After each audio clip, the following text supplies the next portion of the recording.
finals in Andorra. What is left for you to accomplish this week?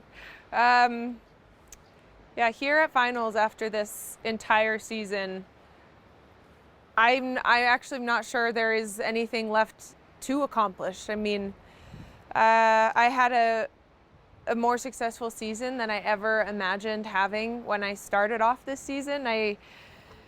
I was hoping for maybe to be able to get 5 wins approximately. That was my target, and I thought this is the stage of my career where I'm not going to be winning 17 races ever again. So I need to set my expectations realistically and then just push from there. So to be here now with the Globe secured, actually resetting this record, which I never believed was going to happen, it's like really nothing left to accomplish. But I'm still going to go in the start gate and probably feel a little bit nervous. Like I still want to prove that I'm one of the fastest skiers in the world.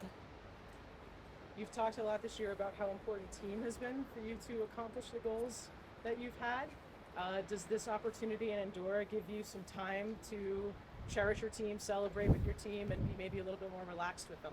Yeah, I would say this week in Andorra, we're already showing up with a sort of less of a stress vibe and more of a enjoy the week vibe. Of course, when it comes down to racing, I always have a certain level of stress, but in the moments surrounding the racing, it's the end of the season. It's always a little bit, maybe it's a little bit less wild, and everybody's just sort of enjoying the final races of the season and excited. I'm really, really excited to go home. I'm really looking forward to being back in the US after 5 or 6 months. So there's a feeling in the air of kind of more enjoyment, and with the team, that's really just wonderful, because most of the time we get to races, we train, we prepare, we race, we leave right after, we're right on to the next thing, right on the next venue and the next training day. So it's kind of nice here to get actually a little bit of a breather.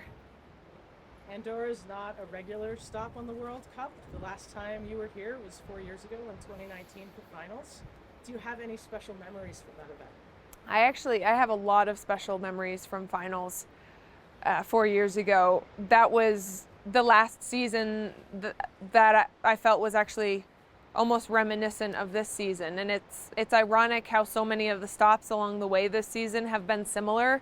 And finishing off in Andorra, it's maybe not the place that you would expect ski racing to happen, but it's an amazing mountain, and hopefully we have some consistent weather, but at the end of the day, it's springtime in an outdoor sport, so we're not totally sure what to expect. But it was like the last time we were here, I was just I enjoyed that week so much. There was so much to be proud of from the season, and I really felt that. And I felt like all the people who came to watch and cheer and everybody surrounding the event here was so positive. And I'm feeling the same thing this time around, which is amazing, like almost a bit of a deja vu feeling. And finally, we're a few days removed from when you were able to reset, as you said in your own words, this record.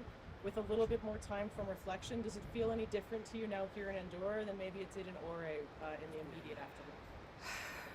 I still feel, even just a couple days after resetting the record, I still feel kind of like disbelief about that. I keep seeing the number 87 everywhere, and people aren't asking, when are you going to break 87? And I'm like, this feels so weird. Now the number is being put in my face, but it's not a question anymore. It's a statement, and it's